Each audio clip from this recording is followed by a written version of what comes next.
Welcome back, traders and investors, to Benzinga's Pre-Market Prep, brought to you by MarketFi. I'm your co-host, Joel L. Conan, along with Spencer Israel, and we have Reverend Emmanuel Lemelson on the line. He's a Chief Investment Officer of Lemelson Capital Management. How you doing today, Reverend?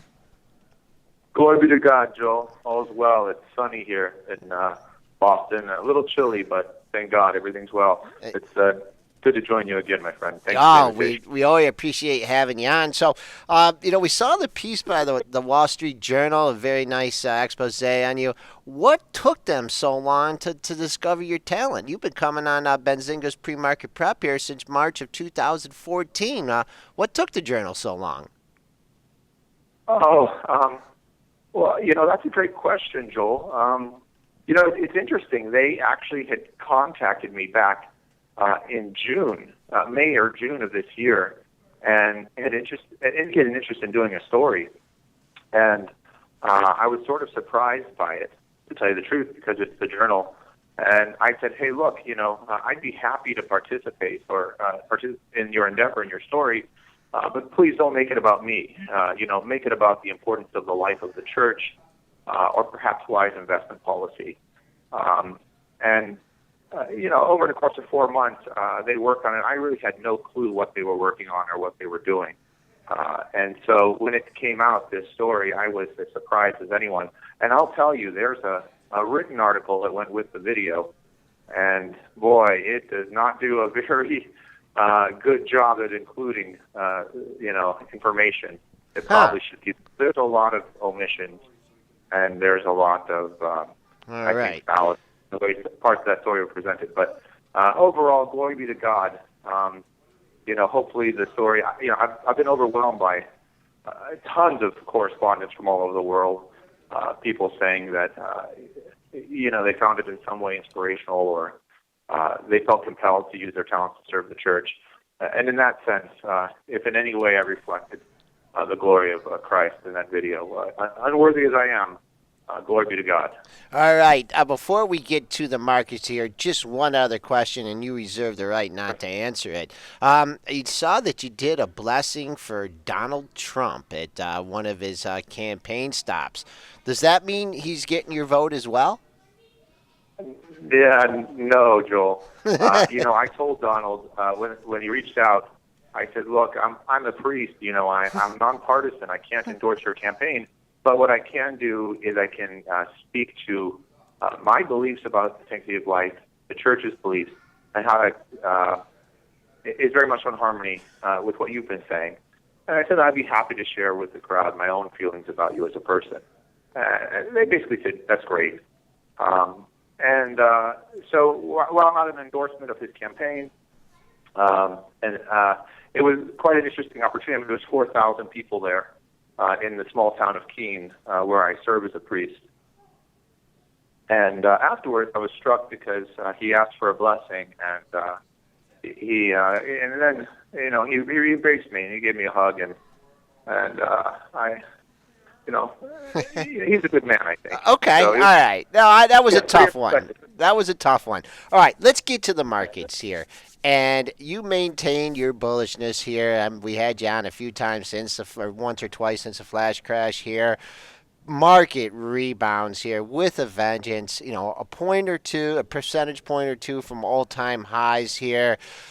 Any reason to be cautious up here, or anything? Any of your longs you're looking to exit?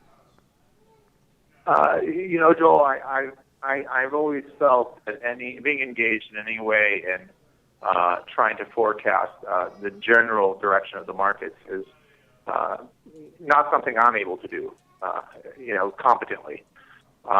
Markets are a little expensive. I'm not sure anybody knows when they'll retract or if they'll continue to go up.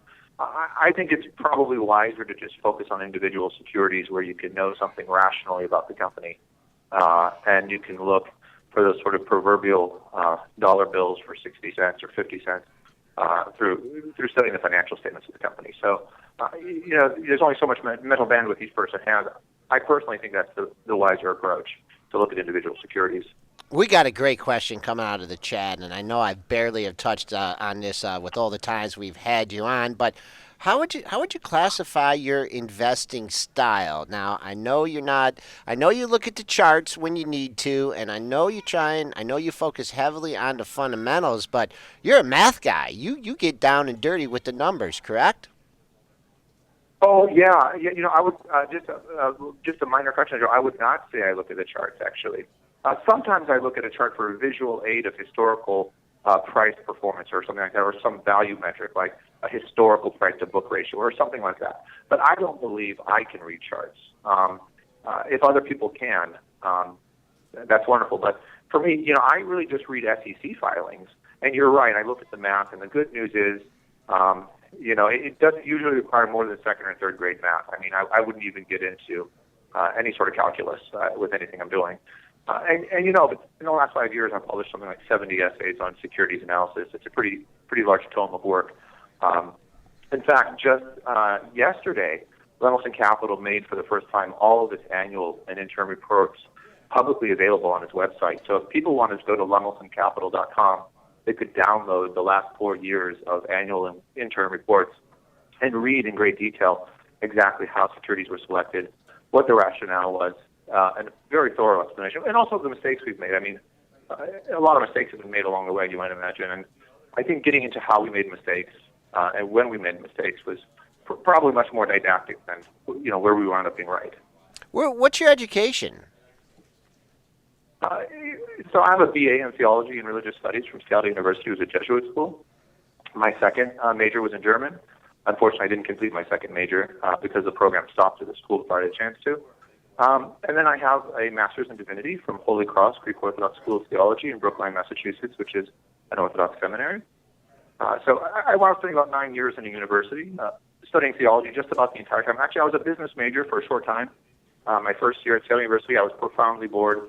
I left school for a while, came back, changed my major to theology, and from there, just loved school. I mean, I can't tell you I was a great student necessarily at all times, but from a grades perspective. But I love studying theology, and I remember my first year in school just thinking, boy, how am I going to finish 4 years of this? And I wound up staying for 9.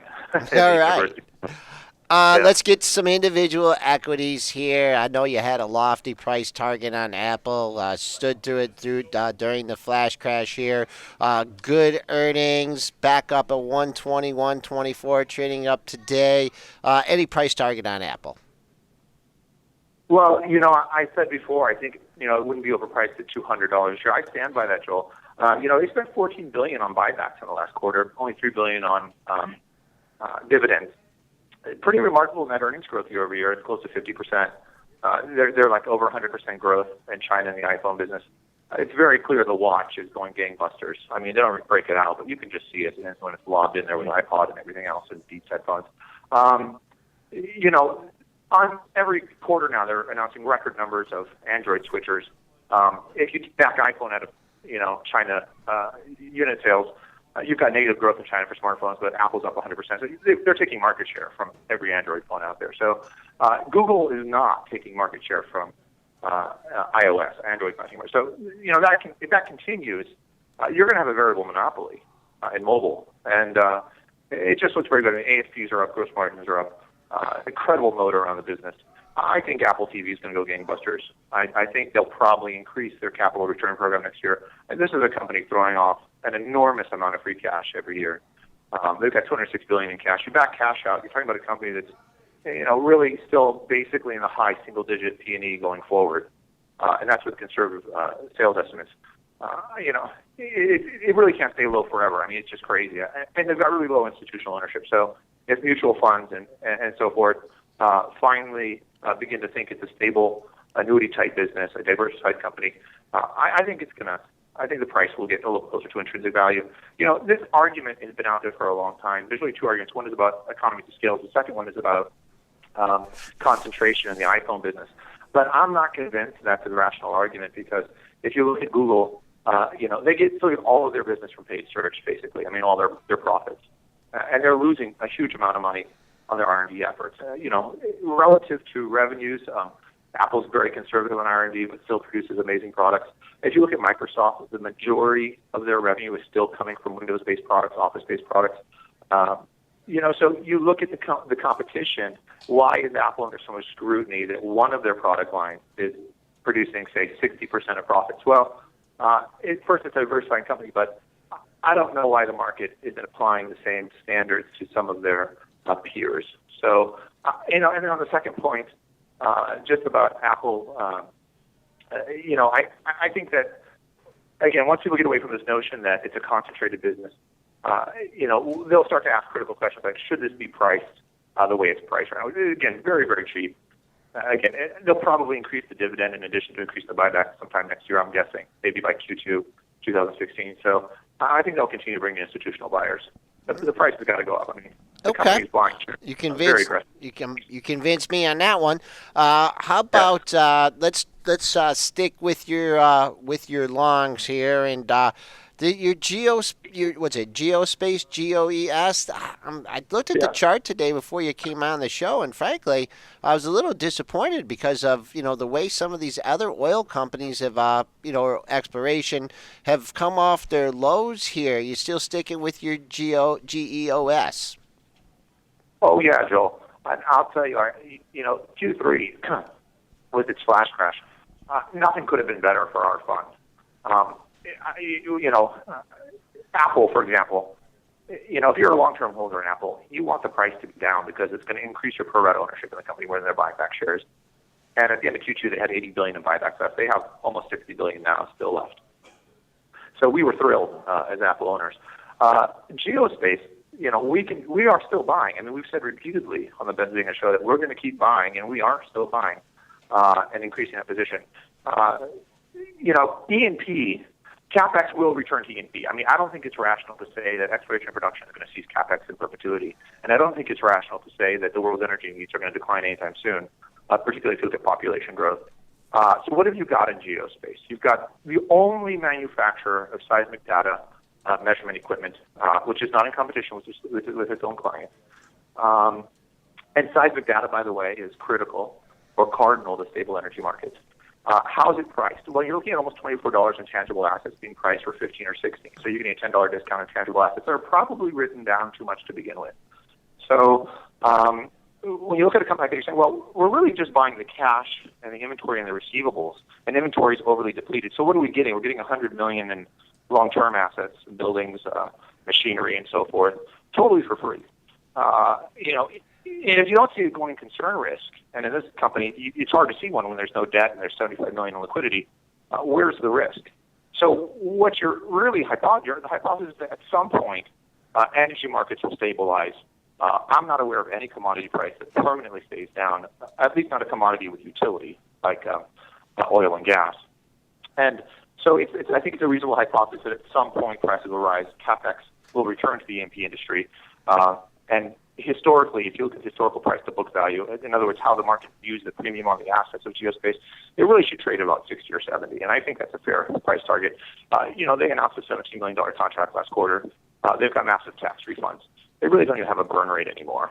So the runway is really long for this, this small company, no debt, great liquidity, $100 million in assets for free.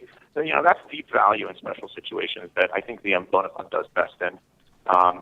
So we're absolutely buyers, and we just keep buying. I hope the price stays down.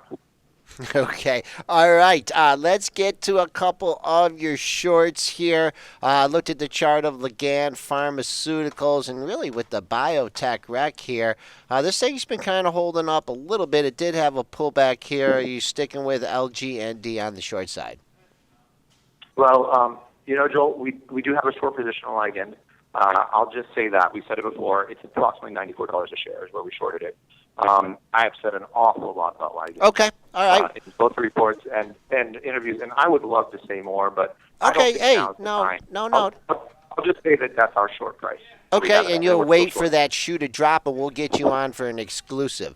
And then, but we'll point out, we did have a Skechers short we discussed. Yeah, that's what I wanted to go to. I was saving that for the end here. Skechers, boy, oh boy, that thing really, you had been hanging on there. Last time you were on the show, I said, hey, you're taking some heat.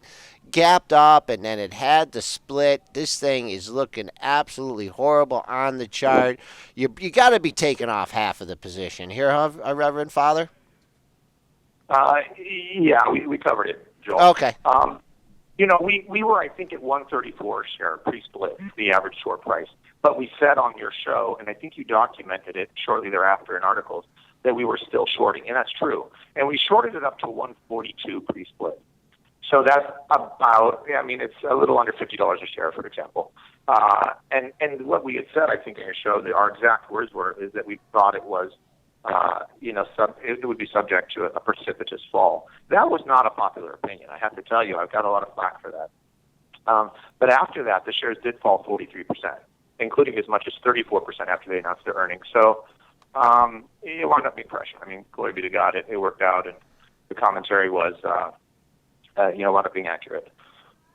One final question, Rob Hood in the chat. I know we talked about your background to being an investment manager. Obviously, you had to take all the certifications and everything to be registered. I was just really amazed when you were telling me about your education that there wasn't like a finance degree or anything along those lines. Oh, yeah, that's true. My mentor used to say, Joel, a person that wants to learn can learn more in a day than a person who doesn't want to learn can learn in 6 months. And boy, that's true. So when you find your passion, when you find what you're meant to be doing, in my words, I would say what God, in fact, wants you to do, there's really no limits on what you can achieve.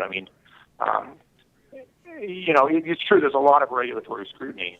We have to file a Form D with the SEC, we file a Form ADB with FINRA, we file blue sky filings with each state. So we have a tremendous compliance burden as a fund on us. But, my opinion has always been, Joel, that I really believe successful value investing is predicated more on personality type than it is on education. Every time you hear about a blow up in the financial markets, it's usually a Harvard MBA or something like that doing that. And I just think that some things you're born with, and you really can't be taught those things in school, at least in the area of value. So it's not maybe a popular thesis, but that's what I think. Reverend Father Emmanuel Lemelson, Chief Investment Officer of Lemelson Capital Management, joining us here on Benzinga's Pre-Market Prep. A pleasure as always, Reverend Father. We'll be talking to you again soon. Joel, so nice being with you. You're doing a great job on the show. I really enjoy listening to it. Take care. All right. Thank you.